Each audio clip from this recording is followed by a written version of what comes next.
آج کل ہم جس دور میں گزر رہے ہیں، ہمارے ہاں بہت ساری ایسی چیزیں پائی جاتی ہیں کہ جن کا شریعت کے ساتھ تو کوئی تعلق نہیں ہوتا، لیکن ہم بذات خود فیصلے کر بیٹھتے ہیں کہ ہم جو کام کر رہے ہیں وہ شریعت کے مطابق کر رہے ہیں،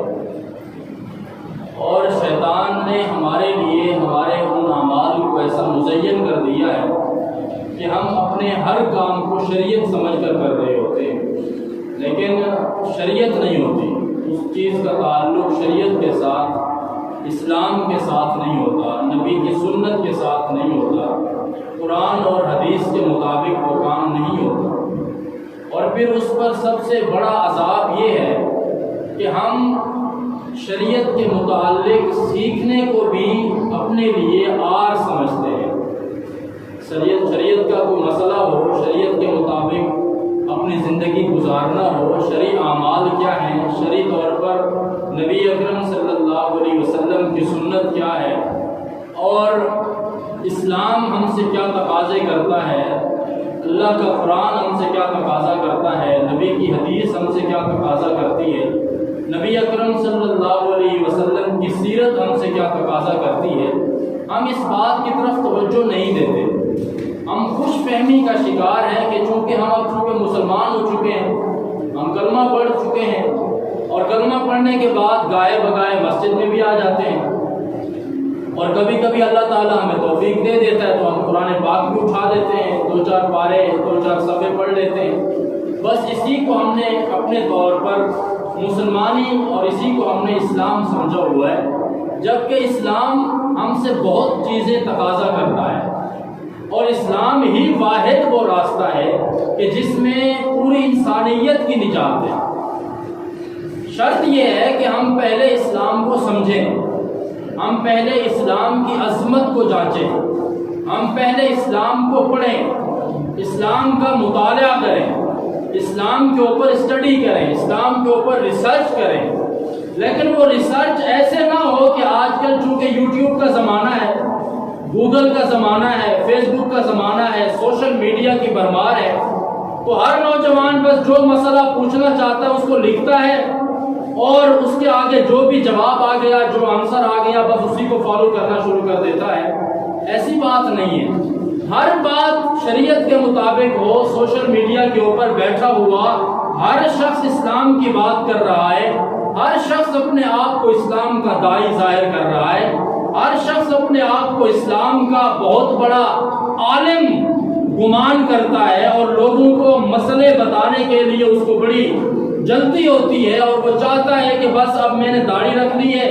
چہرے پر پگڑی سجا لی ہے، سنت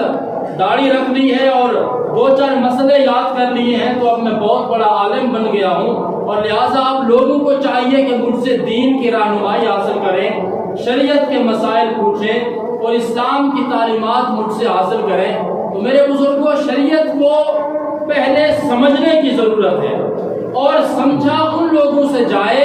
کہ جو خود پہلے کسی استاد کے پاس بیٹھ کر شریعت کو سمجھ چکے ہوں، اور جن کے پاس یہ شرعی علوم پہنچے ہیں، اور جنہوں نے شریعت کو پڑھا ہے،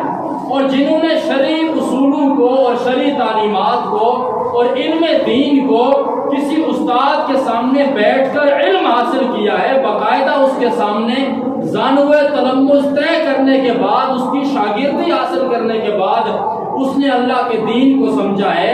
اللہ کے قرآن کو سمجھا ہے، نبی کے طریقے کو سمجھا ہے، نبی کی سنت کو سمجھا ہے، نبی کے پیغام کو سمجھا ہے، نبی کے اطوار کو سمجھا ہے، نبی کے کردار کو سمجھا ہے۔ ایسے نہیں ہے کہ بس آپ 2-4 دن جو ہے صرف کرتا پہن لیں اور داڑھی رکھ لیں اور پگڑی پہن لیں اور آپ عالم دین بن گئے ہیں اور آپ شریعت کے ٹھیکیدار بن گئے ہیں۔ یہی وجہ ہے کہ آپ تھوڑا سا غور کریں، آج سے کچھ عرصہ پہلے، 20 سال پہلے، 40 سال پہلے چلے جائیں تو ایک گاؤں کے اندر ایک عالم ہوا کرتا تھا، یا ایک حافظ ہوا کرتا تھا، یا ایک قاری قرآن ہوا کرتا تھا، لیکن اس کے باوجود فتنے نہیں تھے، اس کے باوجود جھگڑے نہیں تھے، کوئی لڑائیاں نہیں ہوتی تھی، کوئی اختلافات نہیں ہوتے تھے، اور وہ سارے لوگ حافظ جی سے جا کر مسائل معلوم کیا کرتے تھے، اور حافظ جی بھی بڑے امانت دار ہوتے تھے، بڑے دیانت دار ہوتے تھے۔ اگر کوئی ان سے مسئلہ پوچھنے آتا، اگر انہیں مسئلے کا علم ہوتا تو بتا دیا کرتے، اور اگر مسئلے کا علم نہ ہوتا تو صاف کہہ دیا کرتے بھائی مجھے پتہ نہیں ہے، میں کسی اپنے بڑے سے پوچھ کر آپ کو بتاؤں گا، لہٰذا آپ مجھے کل آ کر پوچھیں۔ آج کے دور میں مسئلہ یہ ہو گیا ہے کہ ہر داڑھی والا اپنے آپ کو عالم سمجھتا ہے، ہر پگڑی والا اپنے آپ کو عالم سمجھتا ہے، دو چار مسئلے یاد کرنے کے بعد کیمرہ سامنے رکھتا ہے، اور پھر وہ یوٹیوب کے اوپر بیٹھ کر لیکچر دینے شروع کر دیتا ہے، اور صرف قرآن کے ظاہر کو دیکھ کر وہ خود بھی گمراہ ہوتا ہے اور اپنے سامعین کو بھی گمراہ کر رہا ہوتا ہے۔ اگر اس سے کوئی مسئلہ پوچھ لیا جائے تو وہ اس بات کو غلط اور اپنے لیے عیب سمجھتا ہے کہ جس نے مجھے عالم سمجھ کر مسئلہ پوچھا ہے، اگر میں نے اس کو آن دا اسپاٹ کھڑے ہو کر یہ مسئلہ نہ بتایا تو یہ کیا سوچے گا کہ اتنا بڑا مولوی ہے، اس کو مسئلہ نہیں آتا، اتنا بڑا عالم ہے، اس کو دین کا پتہ نہیں ہے، اتنا بڑا عالم ہو گیا، اس کو نبی کی سنت کا پتہ نہیں ہے۔ یہ کوئی عیب کی بات نہیں ہے۔ اگر آپ کو مسئلے کا پتہ نہیں ہے، آپ اگر شریعت کو جانتے نہیں ہو تو آپ واضح طور پر کہہ دو کہ بھائی مجھے مسئلے کا پتہ نہیں ہے، میں کسی سے پوچھ کر آپ کو بتا سکتا ہوں، یا کسی کتاب میں حوالہ دیکھ کر آپ کو بتا سکتا ہوں۔ لہٰذا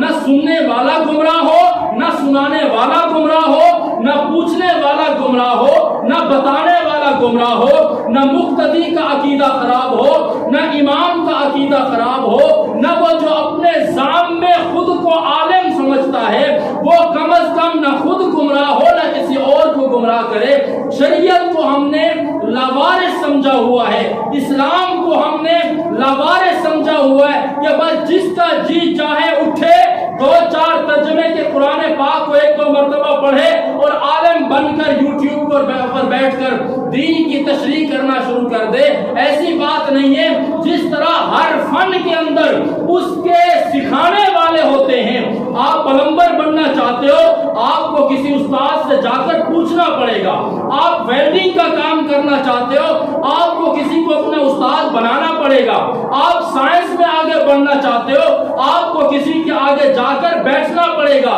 آپ کمپیوٹر سیکھنا چاہتے ہو آپ کسی جاننے والے سے جا کر پوچھو گے، وہ آپ کی رہنمائی کرے گا، آپ ڈرائیور بننا چاہتے ہو آپ کو سکھانے والا سکھائے گا۔ اور ان دنیاوی فنون کے حصول کے اندر، دنیاوی چیزوں کے حصول کے اندر تو ہم ہر کسی کو اپنا استاد بنانے کے لیے تیار ہو جاتے ہیں، لیکن دین کے لیے ہم کسی سے پوچھیں ہمیں کیا میں خود مسلمان نہیں ہوں؟ اگر کسی کو سمجھایا جائے کہ بھائی آپ قرآن پڑھنا چاہتے ہو کسی ماہر سے پڑھو، آپ علم حاصل کرنا چاہتے ہو کسی ماہر عالم سے پوچھو، آپ حدیث پڑھنا چاہتے ہو کسی محدث کے آگے بیٹھو، آپ فقہ پڑھنا چاہتے ہو کسی فقیہ کے آگے جا کر بیٹھو، آپ قرات سیکھنا چاہتے ہو کسی قاری سے جا کر پوچھو، تو جواب میں کہا جاتا ہے کہ جی ہم خود دین کو سیکھیں گے، قرآن نے ہمیں دعوت دی ہے، افلا یتدبرون، کیا تم قرآن میں غور و فکر نہیں کرتے ہو؟ کیا تم قرآن میں فکر نہیں کرتے ہو؟ قرآن کو سوچتے نہیں ہو؟ قرآن نے ہمیں دعوت دی ہے کہ مجھے پڑھو، قرآن نے مجھے دعوت دی ہے مجھے سمجھو، قرآن نے آپ کو دعوت یہ دی ہے کہ آپ سمجھو لیکن ہر کسی سے نہ سمجھو بلکہ اس سے سمجھو جس نے پہلے قرآن کو خود سمجھا ہو، اور تاکہ وہ خود بھی گمراہ نہ ہو آپ کو بھی گمراہ نہ کرے۔ جو علم آپ کسی سے حاصل کرنا چاہتے ہو آپ ایسے ماہر سے سیکھو جو شریعت کو خود کو بھی جانتا ہو، جس کے اوپر شریعت کے اوپر اس کو مکمل دسترس ہو، تاکہ وہ خود بھی گمراہ نہ ہو وہ آپ کو بھی گمراہ نہ کر بیٹھے۔